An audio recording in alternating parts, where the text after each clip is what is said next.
kehendak-Mu ya Bapa. Ku mau selalu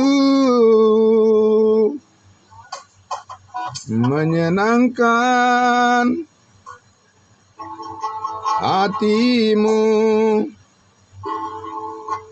Ku mau selalu menyenangkan hati-Mu.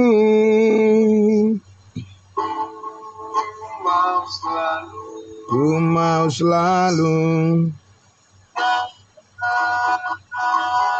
menyenangkan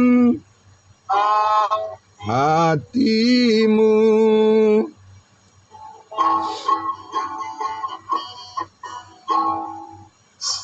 Baik, diserahkan pada hambanya Bapak Charles Mora. Oh ya, terima kasih hambanya Bapak Pendeta Perdosi. Baik, selamat pagi untuk kita semuanya. Puji Tuhan. Mari Bapak Ibu Saudara, kita berdoa untuk kita menyambut kebenaran firman Tuhan. Kita tundukkan hati kita, mari kita berdoa. Benar Bapa di surga, kami ingin terus mengikuti kehendak-Mu ya Bapa. Kehendak-Mu yang terus memperbaharui hidup kami dari hari ke hari. Segala apapun yang kami perbuat seperti untuk Tuhan.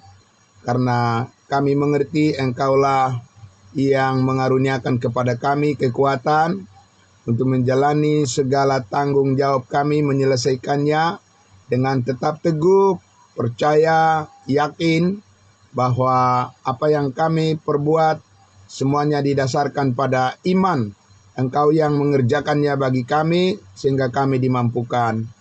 Pagi hari ini Tuhan, kami bersyukur atas segala kebaikan-Mu, memberikan kami kesehatan yang baik, sangat berharga ya Tuhan, untuk kami menggunakan tubuh yang telah Engkau tebus dan memuliakan dan melayani-Mu ya Bapa. Diberkatilah semua saudara seiman kami yang sudah menyiapkan hatinya untuk menyambut kebenaran firman-Mu di pagi hari ini. Dalam nama Tuhan Yesus kami berdoa. Haleluya, amin. Baik Bapak Ibu yang terkasih dalam nama Tuhan Yesus Kristus. Kemarin pagi kita sudah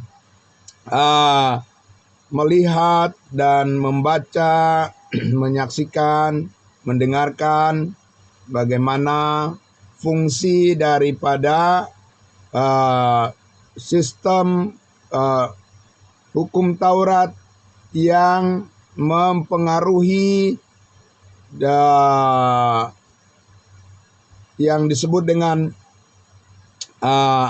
agama-agama yang ada di dunia ini, karena semuanya ingin menampilkan apa yang mereka perbuat, dan semua orang beragama ingin agar orang lain melihat keyakinannya dari apa yang diperbuatnya. Dan Bapak Ibu Saudara, orang Israel lah yang pertama-tama yang diberikan oleh Tuhan sistem keyakinan berdasarkan perbuatan apa yang mereka lakukan di hadapan Tuhan. Mereka yakin ya bahwa dengan perbuatan-perbuatannya lah mereka akan terlihat sebagai orang yang mempunyai Tuhan atau yang mempunyai keyakinan bahwa mereka di pihak Tuhan. Tapi Bapak Ibu Saudaraku yang dikasihi Tuhan Yesus, sebenarnya kalau orang membaca, kalau semua orang mau mengerti kasih karunia Tuhan saat ini, maka mereka harus memperbaharui atau mereka harus tunduk kepada apa yang menjadi ketentuan atau kehendak Tuhan, rencana Tuhan saat ini, menjelaskan bahwa sebenarnya semuanya apa yang Tuhan telah tunjukkan kepada umatnya bangsa Israel dengan memberikan hukum Taurat sebagai penuntun perilaku mereka untuk membuktikan bahwa mereka tidak sanggup. Mereka gagal dan mereka adalah orang-orang berdosa dan mereka jauh dari harapan di mana Allah menginginkan supaya kesempurnaan itulah yang Allah inginkan menjadi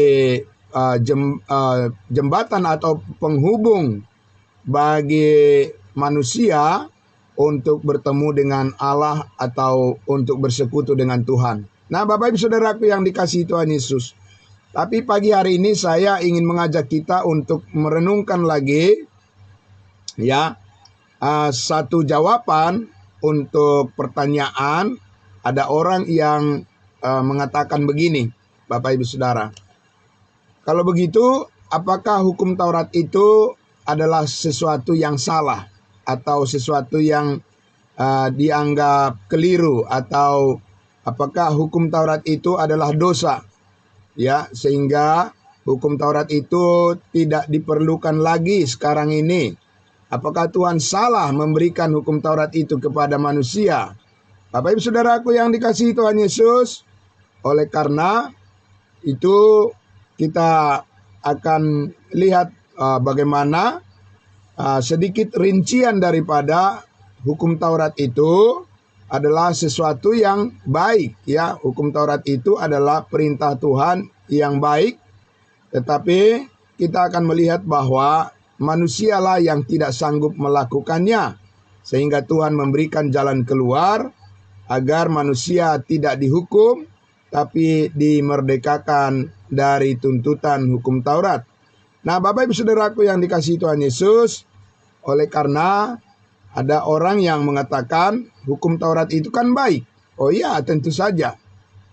Dan kalau hukum Taurat itu telah dibatalkan, kalau hukum Taurat itu tidak berlaku lagi, apakah itu artinya bahwa Tuhan memberikan kesempatan atau izin kepada manusia untuk memberontak? Karena hukum Taurat itu mengajarkan apa? Mengajarkan hal-hal yang baik. Jangan membunuh, jangan mencuri, ya, jangan berdusta. Apakah itu artinya, ya, apakah itu artinya jikalau hukum Taurat tidak berlaku lagi, maka sekarang boleh bebas mencuri, boleh bebas membunuh, ya, boleh bebas berdusta? Bapak Ibu Saudaraku yang dikasihi Tuhan Yesus, ya, disinilah kita penting memahami arti daripada kasih karunia yang sempurna menuntun hidup kita. Dan karena itu, Bapak Ibu Saudara, saya akan mengajak kita untuk membaca sekali lagi, ya, membaca sekali lagi Galatia pasal 3, ya, Galatia pasal 3 ini ayatnya yang ke-10 sampai ayatnya yang ke-12. Sebelum kita melanjutkan bagian yang akan membawa kita kepada ayat yang ke-13 dan seterusnya. Ya, saya baca sekali lagi. Galatia pasal 3 ayat 10 sampai ayatnya yang ke-12. Kita simak dengan baik. Karena semua orang yang hidup dari pekerjaan hukum Taurat berada di bawah kutuk, sebab ada tertulis, terkutuklah orang yang tidak setia melakukan segala sesuatu yang tertulis dalam kitab hukum Taurat, dan bahwa tidak ada orang yang dibenarkan di hadapan Allah karena melakukan hukum Taurat adalah jelas. Karena orang yang benar akan hidup oleh iman. Orang yang benar akan hidup oleh iman, ya, dan bukan karena melakukan. Ayat 12, tetapi dasar hukum Taurat bukanlah iman, melainkan siapa yang melakukannya akan hidup karenanya. Ayat 13, Kristus telah menebus kita dari kutuk hukum Taurat dengan jalan menjadi kutuk karena kita, sebab ada tertulis, terkutuklah orang yang digantung pada kayu salib. Bapak Ibu Saudara, betapa rinci sebenarnya ya, betapa sangat jelas Paulus menjelaskan di sini bagaimana Tuhan sekarang mengarahkan semua orang kepada kasih karunia-Nya, menghadap kasih karunia Tuhan supaya mengerti bagaimana membangun hubungan yang benar dengan Tuhan saat ini, ya, membangun hubungan yang benar-benar setia, dianggap setia dengan Tuhan saat ini adalah karena kita masuk pada rencana Tuhan, yaitu rencana Tuhan dengan sistem kepercayaan atau iman, ya, keyakinan kita mempercayakan ya seluruhnya apa yang keberadaan kita kepada kasih karunia Tuhan. Amin.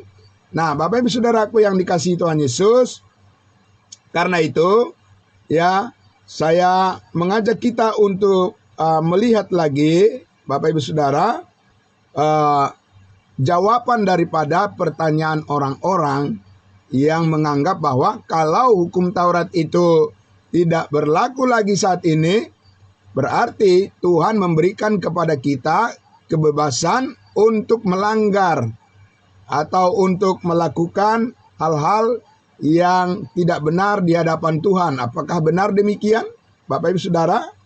Nah, saya akan mengajak kita untuk membaca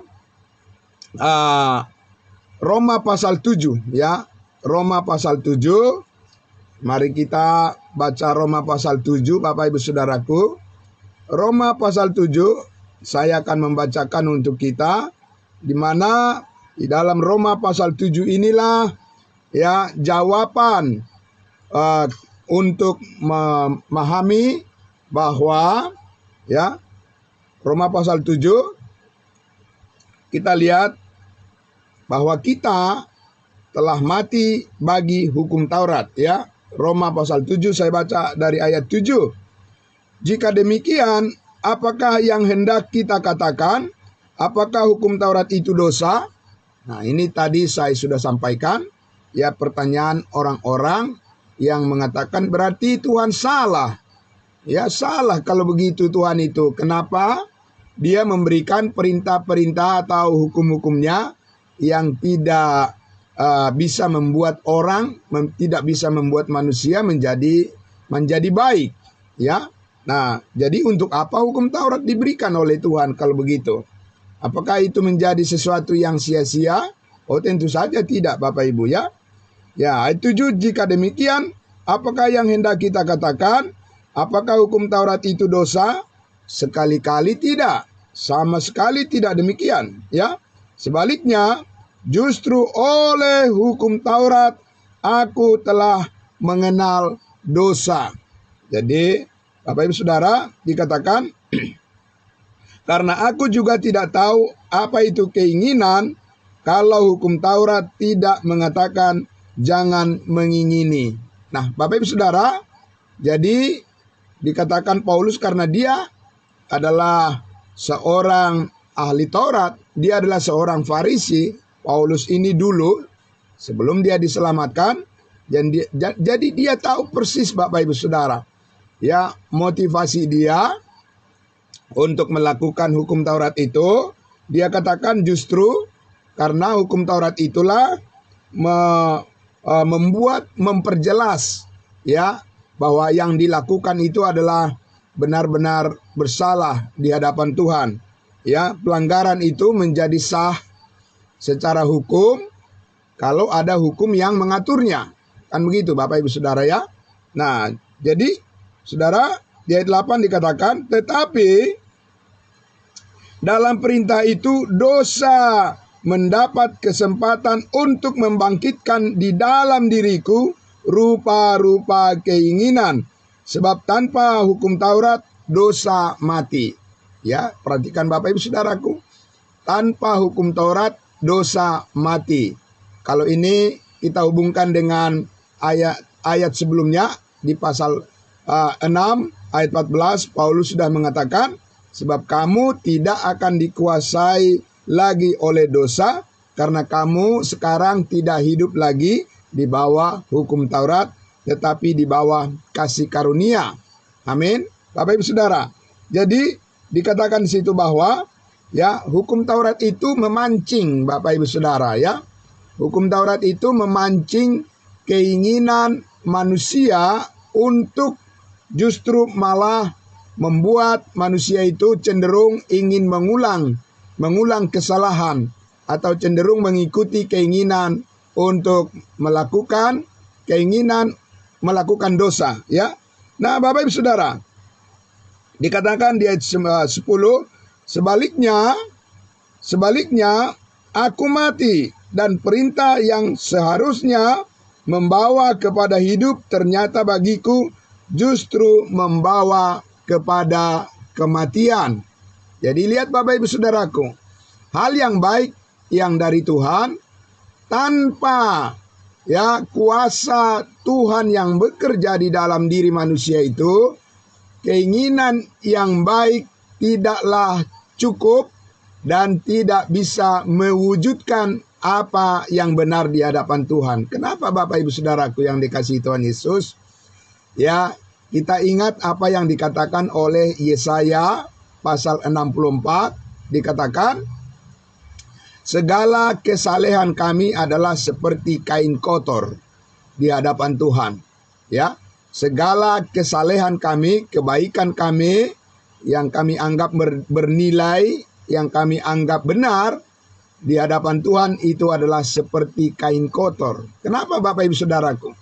Karena kalau perbuatan baik itu tidak digerakkan, tidak dioperasikan oleh kasih karunia Tuhan, tidak digerakkan oleh Roh Kudus yang membimbing manusia itu, maka itu adalah hanya sekedar keinginan manusia dengan akal pikirannya untuk melakukan hal yang baik, tapi itu adalah merupakan upaya yang dilakukan oleh ya daging, ya keinginan daging. Jadi Bapak Ibu Saudaraku, manusia itu punya keinginan berbuat baik atau tidak? Oh, tentu saja Bapak Ibu Saudara. Ya, jangankan manusia Bapak Ibu Saudaraku, hewan saja itu, contohnya hewan saja, ya itu melindungi anak-anaknya, ya, memelihara anak-anaknya. Hewan Bapak Ibu Saudaraku, ya. Nah, jadi mempunyai sifat yang baik. Hewan saja mempunyai sifat yang baik. Ya, seperti misalnya anjing itu digambarkan sebagai hewan yang setia kepada tuannya. Ya. Jadi soal yang baik ini Bapak Ibu Saudaraku yang dikasihi Tuhan Yesus, ya kita harus memandang secara berbeda. Yang baik itu di hadapan Tuhan apa? Jadi bukan asal manusia menafsirkan sendiri, ya yang baik adalah ini, yang baik adalah seperti ini, yang penting berbuat baik. Kan orang sekarang berpikir begitu, ya. Ngapain kita untuk capek-capek untuk mengetahui kehendak Tuhan, ya, untuk terus membawa diri kita mendengarkan firman-Nya, yang penting kita berbuat baik. Kan begitu kata orang-orang Bapak Ibu Saudaraku. Justru yang baik itulah yang dipakai oleh dosa. Justru hal yang baik itulah yang dipakai oleh dosa untuk menggelapkan pikiran manusia sampai manusia itu jatuh atas nama perbuatan baik. Bapak Ibu Saudara. Jadi, saudaraku, karena apa? Kok bisa demikian? Karena manusia itu mempunyai kelemahan di dalam dosa terbungkus. Bapak Ibu Saudara, suatu keinginan yang bercampur aduk, dan itu adalah suatu keadaan di mana manusia dikelabui. Ya, manusia dikelabui oleh keinginannya sendiri. Ya, Keinginannya untuk membenarkan diri sendiri bahwa dia merasa bahwa dia tahu berbuat baik, dan tetapi sebenarnya di hadapan Tuhan, ya, Yesaya mengatakan itu sama seperti kain kotor. Jadi Bapak Ibu Saudaraku, hukum Taurat itu sendiri bukanlah dosa. Hukum Taurat itu bukanlah sesuatu yang jahat, tetapi manusia itulah yang lemah, manusia itulah yang tidak sanggup melakukannya, sehingga Allah memberikan solusi jalan keluar melalui kasih karunia-Nya. Nah, sebelum kita lihat lagi lebih jauh Bapak Ibu Saudara, mari kita lihat dulu di ayat 11 itu. Sebab dalam perintah itu, dalam perintah hukum Taurat itu, dosa mendapat kesempatan untuk menipu aku, dan oleh perintah itu dosa membunuh aku, kata Paulus Bapak Ibu Saudaraku. Jadi memang sepintar apapun, sehebat apapun manusia itu, tetaplah dosa akan menipu, membuat dia seolah-olah menjadi orang yang baik, tetapi sebenarnya itu adalah sebuah tipuan yang dilakukan oleh dosa bagi manusia itu. Jadi Bapak Ibu Saudaraku yang dikasihi Tuhan Yesus, tidak ada jalan keluar selain daripada kasih karunia Allah yang membenarkan kita di hadapan Tuhan. Selain daripada iman, selain daripada kepercayaan kita kepada Yesus Kristus yang setelah menebus hidup kita dari segala dosa, yang sudah bangkit, ya, memenuhi, menggenapi hukum Taurat, tidak ada lagi sekarang ini jalan untuk bisa mengenal kehendak Tuhan. Amin. Nah, Bapak Ibu Saudaraku, jadi justru hukum Taurat itu dikatakan mematikan manusia itu secara diam-diam. Jadi itu adalah silent killer. Ya, silent killer, ya, itu adalah satu kuasa yang mematikan manusia itu secara rohani. Karena itu hanya karena belas kasihan Tuhan, hanya karena kasih karunia Tuhan kita bisa mengenal Dia dengan benar. Amin. Ya Bapak Ibu Saudara, tidak ada usaha kita yang mau kita andalkan, tidak ada usaha atau keberhasilan kita yang bisa kita andalkan lagi untuk kita perhadapkan sebagai sesuatu kebanggaan di hadapan Tuhan. Tidak ada Bapak Ibu Saudara, sama sekali tidak ada. Ya, dan hukum Taurat sudah mengunci. Hukum Taurat itu sudah mengunci Bapak Ibu Saudara bahwa tidak ada manusia yang dibenarkan karena melakukan hukum Taurat. Amin. Nah, Bapak Ibu Saudara, jadi ayat 12 itu dikatakan, jadi hukum Taurat itu adalah kudus, dan perintah itu juga adalah kudus, benar dan baik. Tetapi yang benar, yang baik, itulah justru Bapak Ibu Saudara dikatakan mendatangkan hukuman bagi manusia karena manusia tidak sanggup memenuhinya. Jadi jangan dipersalahkan Tuhannya. Tuhan tidak bisa dipersalahkan. Yang salah, yang tidak benar, dan yang harus dihukum adalah manusia, karena manusialah yang berdosa, manusialah yang berbuat dosa. Nah, Bapak Ibu Saudaraku yang dikasihi Tuhan Yesus, jadi di sini kita lihat betapa baiknya Tuhan itu, amin, kepada kita. Betapa luar biasa kasih karunia Tuhan itu, Bapak Ibu Saudara, diberikan oleh Tuhan, dikaruniakan oleh Tuhan secara cuma-cuma, ya, bagi semua orang diselamatkan hanya karena penebusan dalam Kristus Yesus. Nah, Bapak Ibu Saudaraku yang dikasihi Tuhan Yesus, ya, jadi persoalannya adalah bahwa standar Tuhan adalah bahwa manusia itu harus sempurna. Standar Tuhan bahwa manusia itu harus sempurna. Tidak bisa mengatakan, ya yang penting kita berbuat baik, ya kan, yang penting kita rajin ke gereja, ya yang penting kita rajin berdoa. Betul Bapak Ibu Saudaraku yang dikasihi Tuhan Yesus. Ya, berdoa, datang beribadah, ya, membaca firman Tuhan, berbuat baik, bekerja keras, itu semuanya adalah baik Bapak Ibu Saudara. Itu adalah baik di hadapan Tuhan. Tapi jangan pernah berpikir bahwa karena hanya kita sudah melakukan sesuatu yang baik, maka manusia berpikir bahwa dia akan diterima oleh Tuhan, dia akan diselamatkan, dosa-dosanya akan diampuni, hanya karena dia beramal, Bapak Ibu Saudara, maka dia sudah lulus dari standar Tuhan. Sama sekali tidak, Bapak Ibu Saudara. Ya, itu adalah pikiran yang mengelabui manusia, supaya manusia itu jauh dari kasih karunia Tuhan. Nah, Bapak Ibu Saudaraku yang dikasihi Tuhan Yesus, karena itu firman Allah mengatakan haruslah 100%.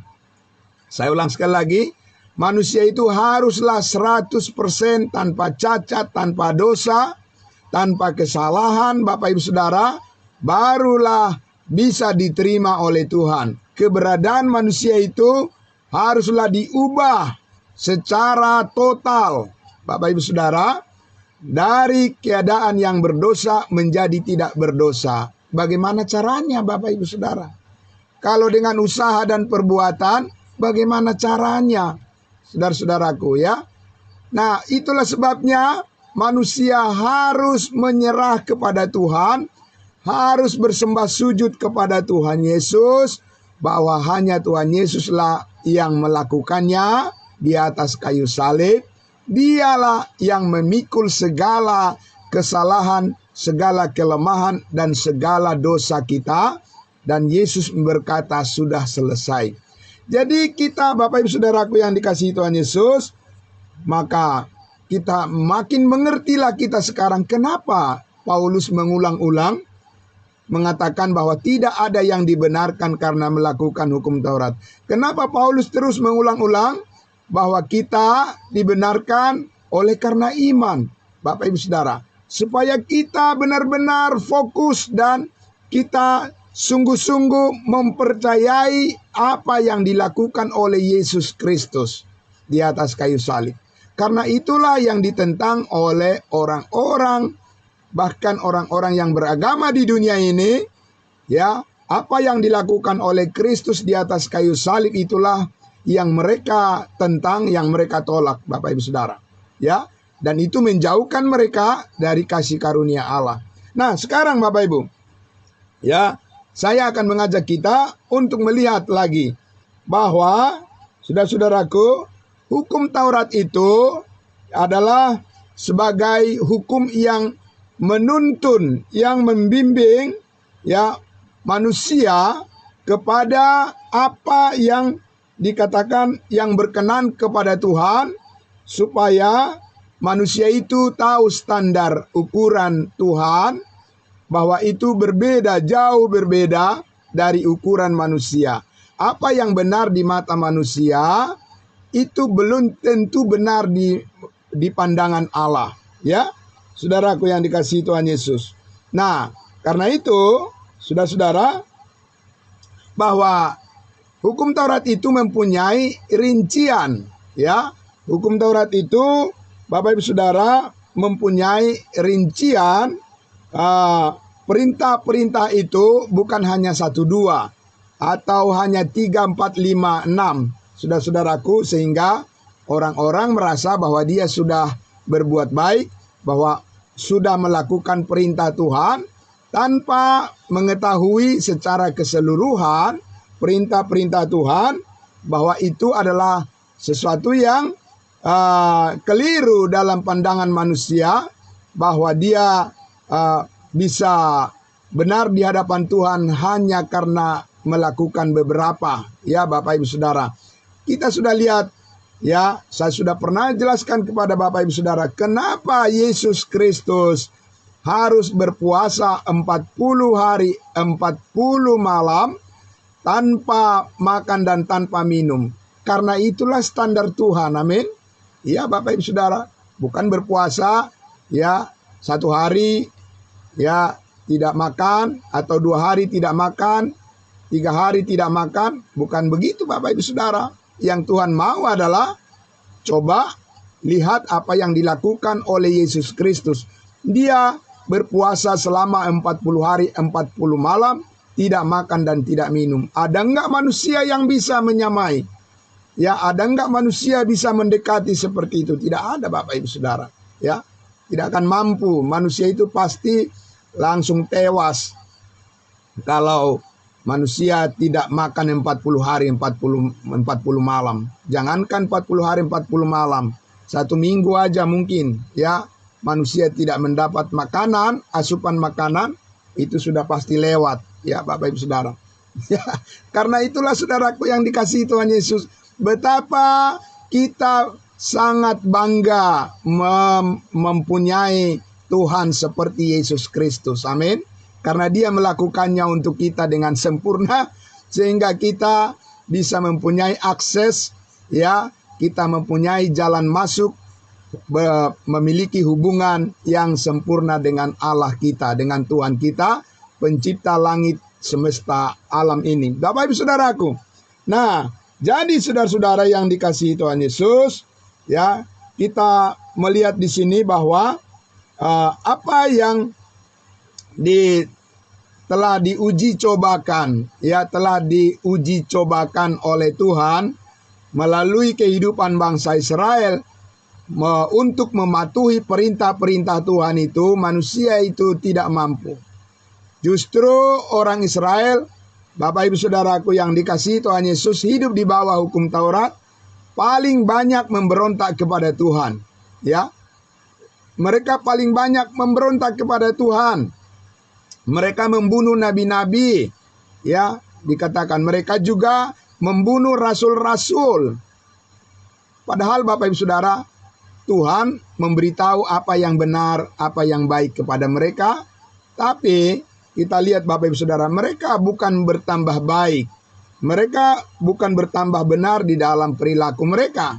Itulah yang dikatakan Paulus tadi, ya, melalui pengalaman dia. Dulu sebelum dia diselamatkan, Saulus itu adalah orang yang sangat taat melakukan perintah-perintah hukum Taurat. Dia adalah seorang Farisi yang sangat setia, ya, melakukan, memelihara tradisi orang Yahudi, tradisi agama Yahudi atas nama perbuatan baik.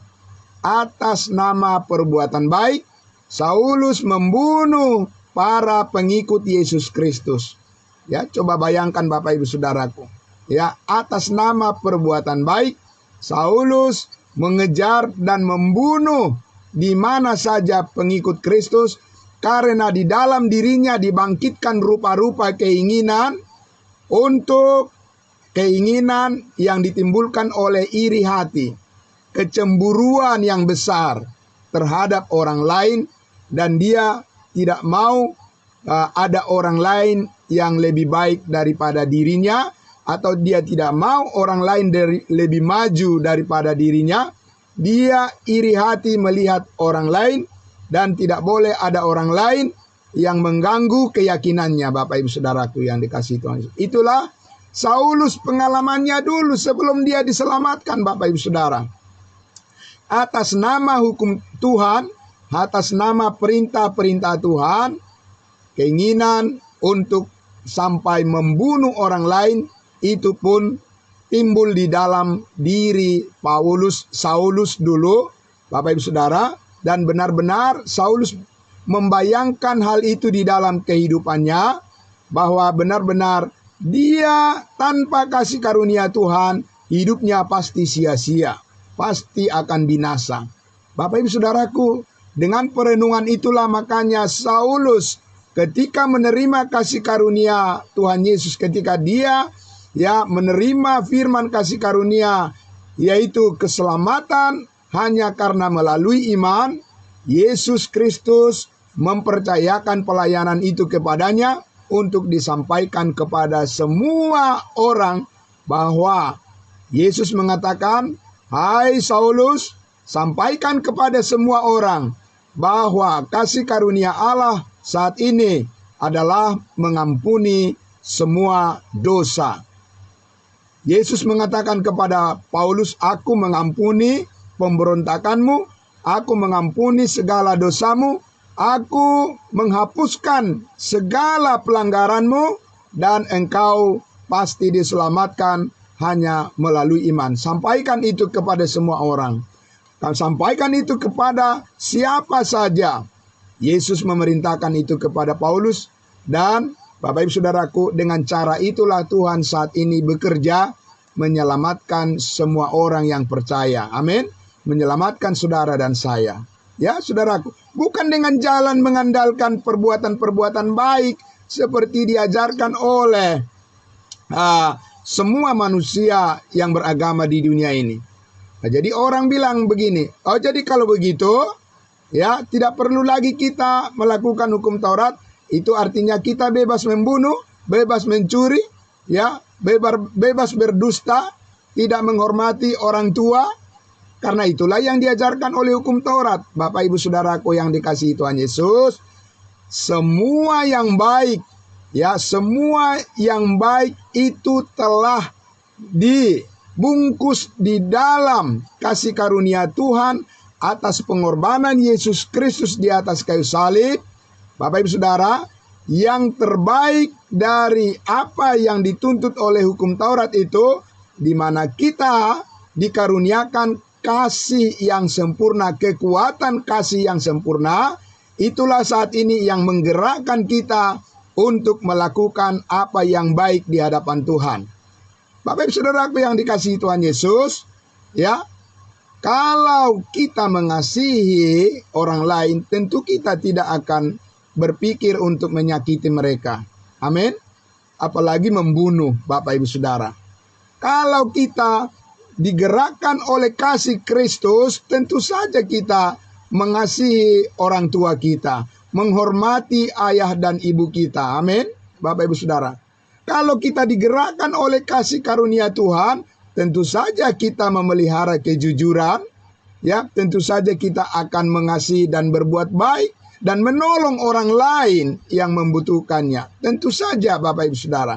Tentu saja kalau kita digerakkan oleh kasih karunia Tuhan yang sempurna, maka kita harus setia kepada apa yang benar di hadapan Tuhan. Harus bertanggung jawab dalam hidup ini. Amin.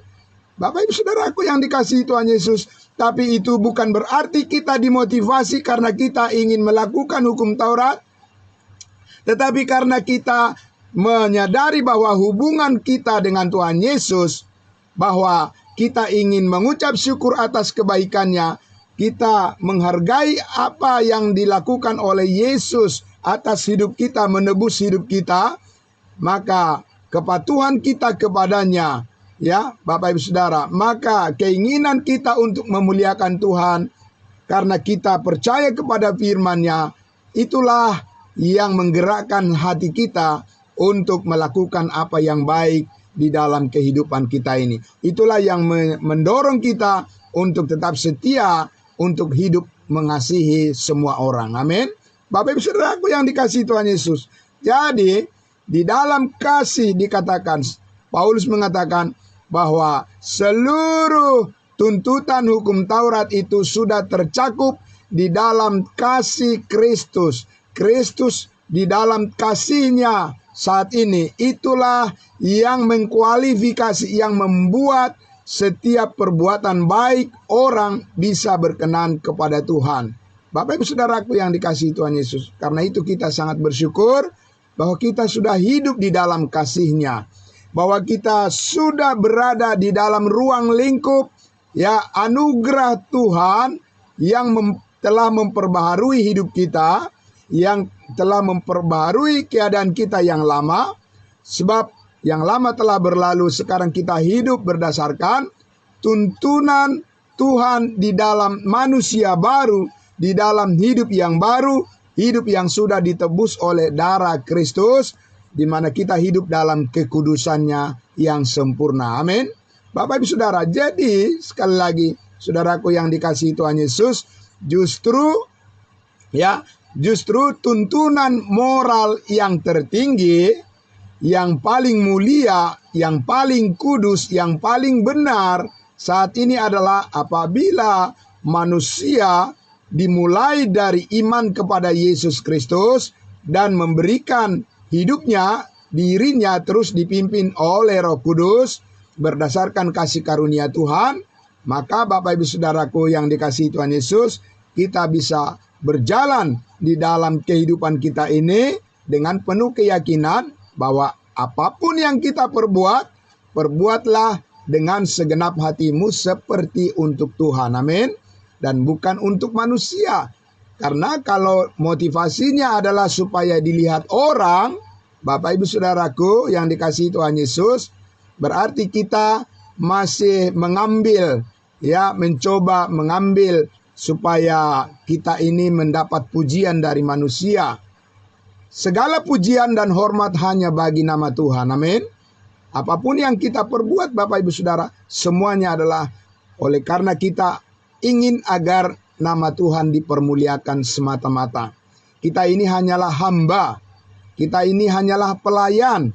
Ya, kita ini semua hanyalah seorang murid. Ya, kita ini adalah hanya pengikut yang sepenuhnya mempercayakan apapun yang kita perbuat, semuanya itu adalah kita lakukan karena Tuhan sudah mengasihi kita dengan mengampuni segala dosa kita. Kita berterima kasih kepada Tuhan. Ya, kita mengucap syukur kepada Tuhan adalah karena apa yang Dia lakukan untuk hidup kita, untuk memberkati kita dan menerima kita sepenuhnya oleh karena kasih karunia-Nya, bukan karena apa yang kita lakukan Bapak Ibu Saudara. Bukan karena keberhasilan yang kita buat di dunia ini, tetapi semuanya karena Yesus sudah rela mati untuk menebus hidup kita. Yesus sudah rela mati menanggung segala dosa dan kesalahan kita. Dan oleh karena kita sudah dikaruniakan kepastian keselamatan masuk surga sekali untuk selama-lamanya, karena itu kita melakukan yang baik seturut dengan kehendak-Nya. Amin. Karena itu kita mau turut kepada Tuhan. Karena itu kita menyanyi memuliakan Dia. Karena hal itulah kita maka memberikan hidup kita diperbaharui terus oleh firman kebenaran. Oleh karena itulah kita datang kepada pengetahuan akan kebenaran itu, Bapak Ibu Saudara. Jadi bukan karena manusia lagi. Amin. Bukan karena orang lain. Bukan karena supaya kita Bapak Ibu Saudara mendapat aplaus, mendapat pujian, tepuk tangan dari manusia, Bapak Ibu Saudara. Itu bukan motivasi kita ketika kita, Bapak Ibu Saudara, merenungkan akan kesetiaan kita kepada Tuhan adalah karena Yesus Kristus sudah rela mati untuk menebus hidup kita. Bapak Ibu Saudaraku yang dikasihi Tuhan Yesus, biarlah firman kebenaran ini terus berkembang. Terus Bapak Ibu Saudara berbuah di dalam kehidupan kita. Dan mari kita terus beritakan kabar sukacita ini kepada semua orang. Amin. Karena Allah menghendaki supaya semua orang diselamatkan dan datang kepada pengetahuan akan kebenaran itu, agar segala apa yang kita perbuat itu semuanya, Bapak Ibu Saudara, pada akhirnya seperti Paulus mengatakan, aku telah mengakhiri pertandingan iman yang benar dan telah mencapai garis finish. Dan Tuhan sudah mempersiapkan, dikatakan akan menerima mahkota, kemuliaan yang akan dikaruniakan oleh Allah, dikaruniakan oleh hakim yang adil, yaitu Yesus Kristus pada harinya, bagi semua orang yang percaya, yang terus hidup setia pada kasih karunia-Nya. Bapak Ibu Saudaraku yang dikasihi Tuhan Yesus, mari kita bersyukur dan kita berdoa untuk segala berkat Tuhan yang sudah kita terima pada pagi hari ini, dan kita serahkan semua apa yang kita lakukan. Biarlah semuanya hanya kemuliaan bagi nama Tuhan kita Yesus Kristus. Mari kita berdoa. Bapa di dalam surga, terima kasih Tuhan kami. Terima kasih Allah kami. Engkau terus menuntun hidup kami, menuntun hati dan pikiran kami supaya tepat seperti yang Kau inginkan ya Tuhan. Segala apa yang kami perbuat seperti untuk Tuhan, karena kasih karunia Tuhanlah yang memampukan kami untuk memikirkan sesuatu hal apapun yang ingin kami lakukan, termotivasi karena kami bersyukur Tuhan sudah menebus hidup kami. Bapa di dalam surga, terima kasih. Kami akan melakukan semua pekerjaan kami hari ini Tuhan. Berikan kami terus kemampuan, kuatkan kami Tuhan, supaya kami bisa semakin bertanggung jawab di dalam iman kasih karunia ini. Kami membawa diri kami untuk terus dituntun oleh Roh Kudus. Terima kasih Bapa di surga. Kami mengucap syukur, diberkatilah semuanya saudara-saudara kami yang memberikan dirinya, yang mempersembahkan tubuhnya menjadi persembahan yang kudus, yang dengar-dengaran akan firman kasih karunia Tuhan. Maka kami bersyukur untuk semuanya ini, dan Engkau yang menuntun hidup kami di dalam kesempurnaan kasih karuniamu. Di dalam nama Tuhan Yesus kami bersyukur. Kepadamu Bapa di dalam surga kami berdoa. Haleluya. Amin. Amin. Terima kasih saudara-saudaraku. Selamat pagi untuk kita semuanya. Selamat beraktivitas. Tuhan Yesus memberkati. Kita akan jumpa besok pagi lagi. Terima kasih. Salam. Ya, salam kudus buat kita semua. Amin. Amin. Terima kasih kita ucapkan kepada hambanya Bapak Pendeta Charles Singomora yang sudah menyampaikan benar firman Tuhan yang sangat baik dan sangat